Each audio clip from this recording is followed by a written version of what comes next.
Ashish sir, saying goodbye to a person with whom you have worked for years is tough. Words are not enough to express your contribution to this organization. Sir, knowing you from the last 26 years, I am sure whatever the future holds, you will excel in it undoubtedly. Wishing you a bright future ahead. और sir 2 lines आपके लिए बोलना चाहती हूँ। विदा होकर आज यहाँ से चले जाओगे, विदा होकर आज यहाँ से चले जाओगे, और आशा है यही हमारी, जहाँ भी जाओगे खुशियाँ ही खुशियाँ पाओगे, जहाँ भी जाओगे खुशियाँ ही खुशियाँ पाओगे।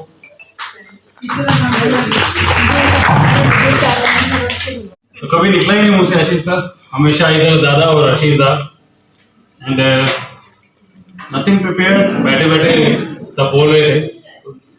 One thing I want say कि दादा आपसे एक चीज सीखी है कि when I be of your age, मुझे ऐसे ही रहना, ऑलवेज यंग। एक कहावत होती है ना, मस्त रहो मस्ती में आग लगे बस्ती में। तो ठीक है, ऐसा ही होना चाहिए, हमेशा एंजॉय करना चाहिए लाइफ को। मैंने बहुत सारे लोगों को देखा, अरे भागो ये हो गया ये हो गया, इन बिटवीन दादा मस्त अपना यार जो होता हो रहा है, हमें क्या करना। तो ये एटीट्यूड बहुत अच्छा है, to be happy, to be healthy, ये एटीट्यूड जनरली बहुत अच्छा है। ये आपको एंजॉय करना चाहिए लाइफ को, what ever will be the situations, हमेशा लाइफ को एंजॉय करना चाहिए। कहते हैं कि बुरा वक्त जितना भी बुरा हो, लेकिन वो हमेशा नहीं रहता।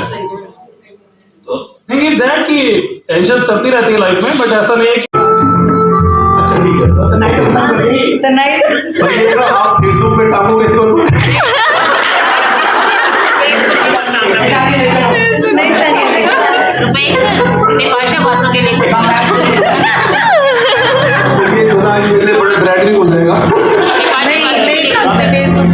तो वो हम बच्चे तो उस टाइम जब आ जाए सर मोहब्बत हो गई जिनको वो दीवाने कहा जाए, भरी दुनिया दीवाने को समझाने कहा जाए।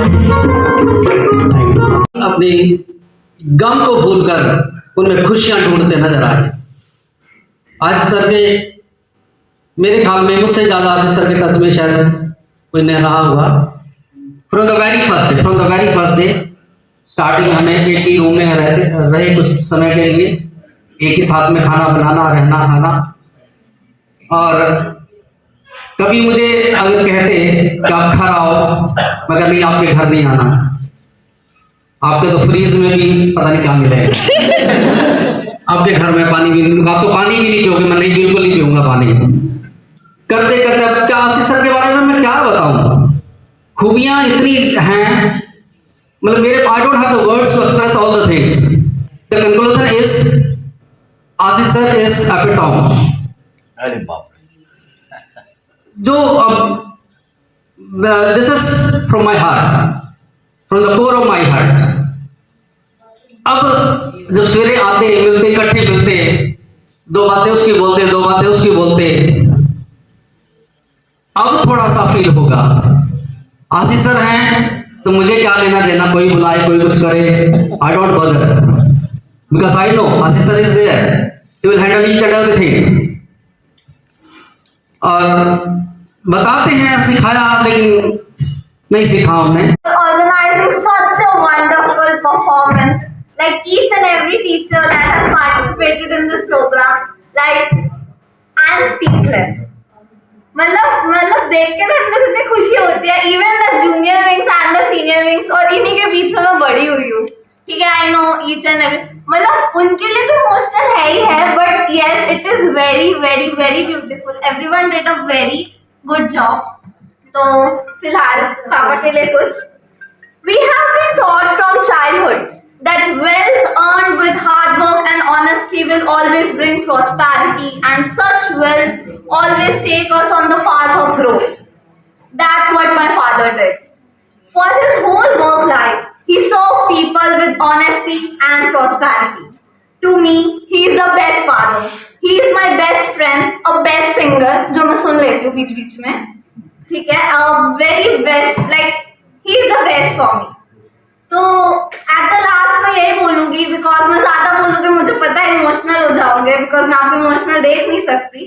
तो लास्ट में मैं ये बोलूंगी, स्पेशली ये लाइन हिंदी में मीनाक्षी मैम के आदर्शों पर, कि पिता रोटी है, कपड़ा है, मकान है, पिता नन्हे से परिंदे का पूरा आसमान है। पिता रोटी है, कपड़ा है, मकान है, पिता नन्हे से परिंदे का पूरा आसमान है। पिता है तो घर में प्रतिपल राग है, पिता से माँ की चूड़ी, बिंदी और सुहाग है। पिता है तो बच्चों के सारे सपने पूरे हैं, पिता है तो बाजार के सारे खिलौने अपने हैं। थैंक यू सो मच पापा for everything you did for us. We are very proud of you and thank you. फिर यहाँ आया, यहाँ आने के बाद मुड़ के गए। और वो कहानी बहुत सी कैसे आए जाने लोग कहते हैं कि चल आप वहाँ से यहाँ कैसे पहुँचे। तो करते करते करते करते फिर जब मैनेजमेंट ने कहा कि अपनी वाइफ की भी जब डांस के प्रोफेशन है हम उसको भी लगे, तो टर्निंग पॉइंट हुआ था जब इंटरव्यू देने आए थे, उससे काफी लेट हो गए। तो 6 साढ़े 6 बजे और डैडी से पहली बार आए थे। और मेरे को याद है बस यहाँ कालीपाल बस अड्डे से एक चाय की दुकान पे मैंने पहले थोड़ा फ्रेश चाय गई थी, वहाँ पूछा मैं स्कूल के बारे में, तो कह रहे सर अगर मौका मिल जाए तो दोबारा मत सोचो। और एक याद है वहां से प्रोसेस से गंगे के डॉक्टर पे बैठ के वो बदल आ रहा था, कह रहा मैंने पूछा, कह रहे सर आ जाओ, बैठ गया। तो वो मेरा फर्स्ट एंट्री थे। तो और कंप्यूटर्स वाले डिपार्टमेंट के जो सब्जेक्ट थे वो काफी लेट हुए, तो 6 साढ़े 4 5 हो गया, 6 हो गया टाइम आया। मतलब हमें जब बुलाया गया, रघु सर भी इंसिडेंट उस दिन थे मेरे साथ, याद है रघु सर? तो मेरे को भी पता नहीं, मैं रघु सर लोकल थे। करण ऑफिस सुपरवाइजर मैं कहते जा रहा हूँ भाई साहब मेरे को ऑफिस जाना है, इस ग्रुप में कभी आया नहीं, कह रहे सर इसलिए कंप्यूटर के इसके बाद शुरू होना है। इंसिडेंट क्या है शॉर्ट में बता रहा हूँ कि काफी लेट हो गए और मैं इतना आइडिया नहीं था इंस्टीट्यूट के। तो मेरे को उन्होंने बोला कि थोड़ी आपको अच्छा हो आप तो रुक जाओ।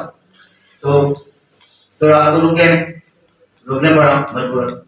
अब वही एक टर्निंग पॉइंट। मॉर्निंग को जब मैंने देखा एनवायरमेंट बहुत अच्छा लगा, सुबह के टाइम कंपनी से बाहर की तरफ देखा है, एनवायरमेंट देख के दिल छू गया। और मेरी वाइफ कहती थी उससे 1 साल पहले शादी हुए थे, 1 साल पूरे नहीं हुए, कि डैडी बहुत क्लाउडी जगह है, यहाँ नहीं अच्छा नहीं लगता, बहुत ज्यादा क्राउड करोड़ों में रहते थे। और उस टाइम स्टडी कर रही थी, आती थी कई बार फिर जाने होते थे। एनीवे काफी मतलब मानी पर आने के पीछे भी होता है।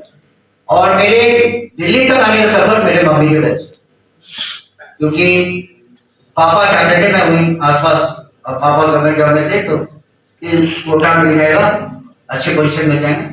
बट इंसिडेंटली मेरे कैंपस में रहते थे इंस्टीट्यूट में, कैंपस इंस्टीट्यूट में नेशनल इंफॉर्मेटिक्स सेंटर में मेरे को रिक्रूटमेंट भी हो गया था। बट मैं एक्सीडेंट एक सीवियर एक्सीडेंट हुआ था जिसके निशानी आज भी है मेरे हाथ में, ब्लेड भी है। तो वो दिन फिर वो मेरा हाथ से निकल गया, तो मैं दिल्ली आ गया। 600 रुपये जेब में, मम्मी ने उन दिनों में दिए थे 600 रुपये बहुत होता है आज के रेट के साथ। और एक अटैची